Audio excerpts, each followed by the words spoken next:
Cet amendement est extrêmement intéressant puisqu'il pose la question de comment nous consommons, de comment nous achetons. Non mais je veux dire, il y a de plus en plus d'enseignes aujourd'hui à des vêtements très peu chers. Donc comme les salaires sont bas, les gens y vont.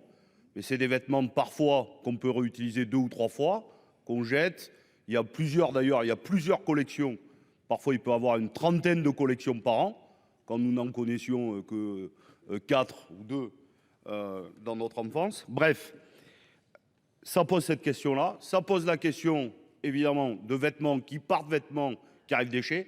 Et il n'y a pas que dans ça. Enfin, si on est lucide, batterie de véhicule, pareil, dans le même. Non, mais je veux dire, on peut prendre tout. Par contre, il y a une vraie question qui nous est posée, c'est qu'il y a 40 000 points de collecte de vêtements et seul un quart de ceux-là sont destinés à être réutilisés et le reste, on ne sait plus quoi en faire. Donc il y a une question, c'est comment on se donne l'objectif assez rapidement, parce que moi je ne suis pas pour mettre des objectifs sur 30 ans, mais est-ce qu'au moins à partir de 2030, nous pouvons dire que sur cette question-là, nous avons de la souveraineté et nous-mêmes, nous nous occupons de recycler, de réemployer ou de traiter le déchet et de construire les filières pour ça. Parce qu'aujourd'hui, malheureusement, pour le capital, c'est très peu cher de l'envoyer en Afrique et c'est tant mieux pour le capital. Mais y compris si nous voulions le faire aujourd'hui, nous n'avons pas la filière industrielle pour le faire. Donc, il y a une question, monsieur le ministre.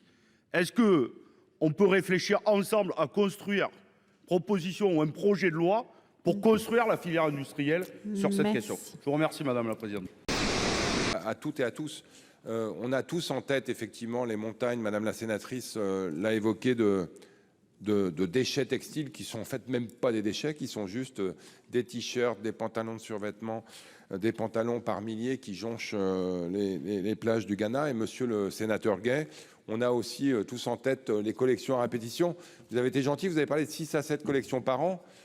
On a aujourd'hui un producteur qui vous propose une collection nouvelle tous les jours. Et on est vraiment en train de marcher sur la tête et on a vraiment une responsabilité collective pour répondre à ça. C'est en partie ce qu'on essaye de faire dans ce projet de loi. D'abord, c'est essentiel, on doit simplifier la réutilisation des déchets chez nous, de manière à pouvoir non seulement les garder chez nous, mais les recycler et les réemployer. L'exemple que je donnais tout à l'heure, d'un t-shirt qui devient un chiffon, qui prend une année à sortir du déchet, du statut déchet, il est réel. Vous connaissez toutes ces bornes de recyclage qu'on a dans les rues, dans lesquelles on met nos t-shirts et nos vêtements qu'on ne souhaite plus utiliser. Le Relais, pour pas le citer, ils ont dû faire face à une démarche d'1 an pour pouvoir recycler des t-shirts en chiffon. Ça existe. On doit simplifier. 2, on doit créer, accompagner le développement des filières en donnant du volume et en s'assurant effectivement que les industriels qui doivent limiter leur empreinte carbone s'engagent à utiliser davantage de produits recyclés réemployés. Ce projet de loi le permet également. Et 3, on se retrouve là-dessus, sanctionner l'illicite. Mais ce qu'on vous propose, en fait ce que vous nous proposez, puisque c'est un amendement qui a été adopté par la commission et qui sera voté sans doute un peu plus tard dans l'article, c'est d'augmenter les sanctions pour des producteurs, industriels français qui, dans la déclaration de douane d'un déchet, vous diraient par exemple les t-shirts que j'envoie, ils vont être recyclés ou ils vont être vendus, et qui nous mentiraient sur ce statut ultime, alors que ces déchets seraient incinérés ou jetés sur les plages. Et donc en augmentant de manière extrêmement forte la sanction, puisque vous passez à 5 fois le coût du traitement du déchet en France, vous créez un délit extrêmement incitatif à ne pas mentir. Là, vous allez beaucoup plus loin. Je pense qu'en renversant la charge de la preuve et en disant qu'en gros, tout t-shirt qui a un peu de plastique qui part est un déchet illicite, alors qu'il y a du recyclage aujourd'hui à l'étranger, je pense que vous allez trop loin. Vous risquez éventuellement même d'obérer un peu les filières de recyclage ailleurs.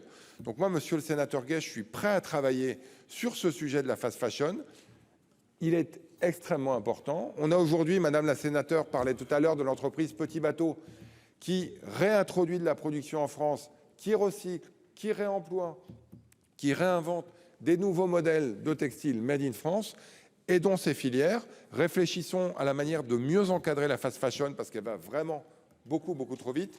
Mais là, je pense qu'on va trop loin. Donc, je vous suggère vraiment le retrait. On est prêt à travailler avec vous sur la suite. Mais là, je pense qu'on fait déjà beaucoup de choses dans ce projet de loi et j'espère que ça fera quand même un bon pas dans la bonne direction. Merci. Merci. Alors, je mets aux voix l'amendement 86 qui a reçu un avis défavorable de la Commission et du gouvernement, qui est pour.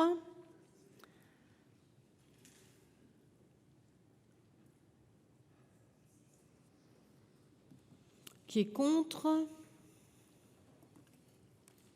Qui s'abstient, n'est pas adopté.